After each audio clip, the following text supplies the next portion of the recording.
भगवान कृष्ण ने गीता के 6वें अध्याय में बात कही है, शुचि नाम श्रीमताम गेहे योग भ्रष्टो विजायते। जो मनुष्य परमार्थ की साधना में निरत होते हैं और किसी कारणवश अपने लक्ष्य तक पहुंचने से पूर्व उनका शरीर छूट जाता है या उनकी साधना में कोई अंतराय आ जाता है, विघ्न आ जाता है और उनका शरीर छूट जाता है, तो उनको योग भ्रष्ट कहा जाता है। ऐसे योग भ्रष्ट जो महापुरुष होते हैं वो पतन को प्राप्त नहीं होते, वो शरीर छोड़ने के पश्चात दिव्य लोकों को प्राप्त होते हैं और वहां पर अमित काल तक दिव्य लोक के भोगों को भोगते हैं। जिन कारणों से उनकी साधना में अंतराय आया हुआ होता है उन्हीं कारणों से संबंधित उन भोगों को भोगते हैं वहां पर, और पश्चात फिर वो इस पृथ्वी पर जन्म लेने के लिए, अपनी छूटी हुई साधना को पूर्ण करने के लिए, साधन ग्रहण करने हेतु जन्म लेना चाहते हैं और उसके लिए अपने माता पिता का चयन करते हैं।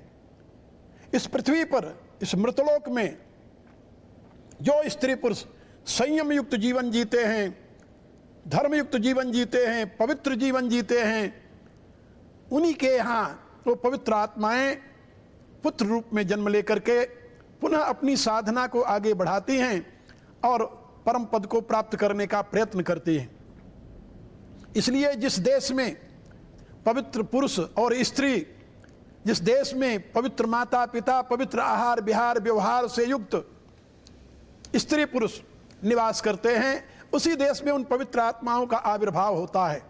और जहाँ तक परमात्मा के अवतार की बात है वो तो बहुत ही कठिन बात है। आप लोग जरा रामायण पढ़िए, उसमें मनु शत्रुपा का प्रसंग देखिए, कितनी घोर तपस्या करते हैं कि परमात्मा उन्हें पुत्र रूप में मिल जाए। इसी रूप से वृष्णि और सुतपा कितनी घोर तपस्या करते हैं कि परमात्मा उन्हें पुत्र रूप में मिल जाए। इसी प्रकार से कश्यप और अदिति कितनी घोर तपस्या करते हैं कि परमात्मा उन्हें पुत्र रूप में मिल जाए।